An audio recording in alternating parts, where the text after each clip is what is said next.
You know, sometimes you feel like a nut, sometimes you don't.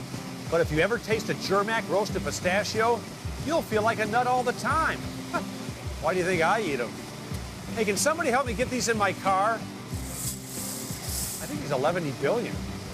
That's right. Number 3 on our iconic Michigan snack pack is the Germack Pistachio Company, because they've been an important part of the Motor City for almost 100 years. They're located right in the heart of historic Eastern Market. And if you've ever popped one of these tasty gems in your mouth, chances are it was generated by Germack. And once these savory little nuts are roasted, they travel the planet, reminding everyone that in Detroit, we do things right.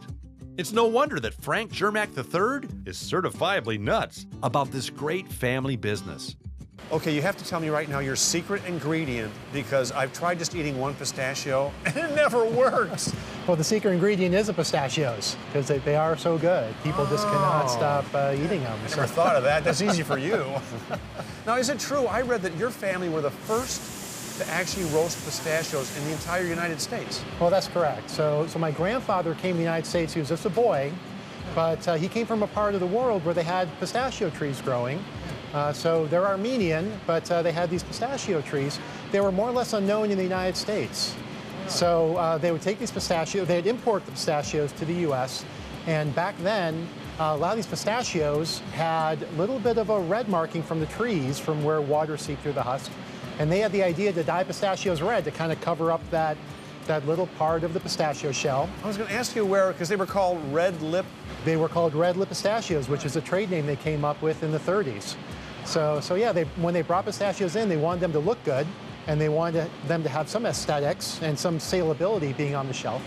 That's fascinating. Yeah. So your grandpa came over when? He came over in 1912. That's when my grandpa came over. Oh, really? Yeah, he came through Ellis Island in 1912 from Italy. Yeah, so they came from Armenia in 1912. And he came over, his parents did not come with him, so he had 4 brothers and sisters, and basically the kids were put on the ship and they were sent here. So the oldest brother he had was 19 years old, and he was the head of the household. And he's the one who came up with the idea to sell some of these products. And he had the built-in labor from his younger brothers and sisters. So my grandfather was actually the youngest of the bunch. And you guys have been, Steve, I mean, you guys have been a part of Detroit for how many years now? So the company started in 1924 here in Detroit. So this is after my grandfather was in the country for a bit, but he and one of his older brothers, John Germack, decided to focus just on pistachio nuts. So they had 2 operations, one here in Detroit, and in the 20s, Detroit was a boom town. This was like Silicon Valley here. So they decided to set up here, but they also kept an operation in New York City. Well, Eastern Market is the perfect place for you guys to be, because there are so many artisan foods and companies, and there's artists here now, and it's just a great place to be in the city. Right.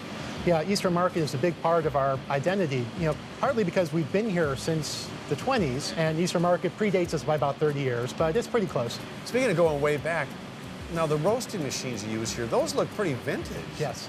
So when we first started, there were no such thing as continuous pistachio roasters. The technology wasn't there, so we had to use what was available, and what was available were coffee roasters.